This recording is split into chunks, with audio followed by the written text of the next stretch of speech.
Alright guys, it's time to put what you've learned to the test. Now in this project, we're going to be doing a little bit of mail merging.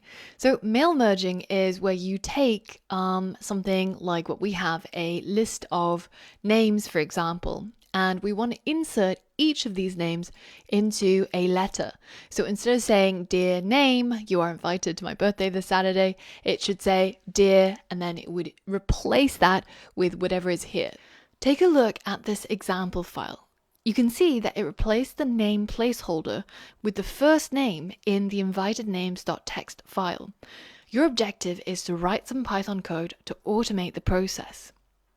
So what you're going to end up with is a bunch of letters, one for each of the names inside the invitednames.txt, and the letters are going to be named like this: letter underscore for underscore and then the name of the person. And they're going to be saved in a TXT format, which you can open either in Google Docs or in Microsoft Word.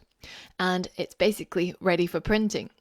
So I've made it a little bit harder for you by adding in a whole bunch of folders. And each of these files are nested inside a bunch of folders. So for example, starting letter is inside letters, which is inside inputs. And then the letters that you're going to generate are going to need to go into this folder called ready to send, which is inside output.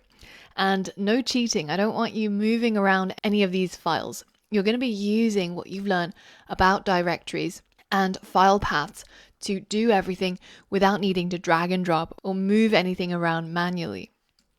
I've got some starting files for you. So the first thing I want you to do is to go to the course resources and download the zip file, which will be your starting project code. Once you open it within PyCharm, it's going to ask you to configure the interpreter. So you can either go ahead and click on that pop-up, or if it disappears, then just click on the event log and then click on configure Python interpreter and then select the latest interpreter that you have installed. So in my case, it's 3.8, but by the time you're watching this, it'll probably be 3.9 or even later. And once that's done, then you can go ahead and have a look inside main.py. So here I've got some instructions for you. First, you're going to create a letter using the starting letter.docx, which is right here nested 2 folders deep. And then you're going to use each of the names inside invitednames.txt to replace the part where it says name with the actual names that you see in names.txt. And then you're going to save each of those letters that you've generated inside the folder ready to send. And you can take a look at the example if you want to see what the final outcome looks like. So it's going to be the name without any spaces afterwards, just a comma.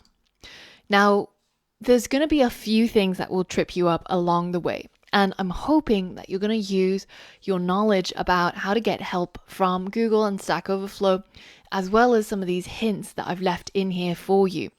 So the hints take you to 3 pages of Python documentation, and they're chosen because the methods that are featured in them will definitely help you in this project. In fact, some of the things that you're going to try to do won't be possible unless you take a look at each of these pages of documentation, read through it, and understand what the methods do. Now, as always, with a lot of tutorials, it's impossible to teach you every single method, and it would be really, really tedious if I just went through all of the methods that are available in Python and showed them to you individually. So instead, you have to work just as a pro developer does, which is to find out information when you need it and to quickly understand what's happening and how to use the information you found on the fly. Don't worry if you haven't seen me use these methods before. You will get more practice by using the documentation, figuring things out yourself, and implementing things that you haven't seen before. Once you're ready, go ahead and take a look at each of these links, see what each of the methods I've linked to does, and then go ahead and try to tackle this challenge. So pause the video and I'll see you on the other side.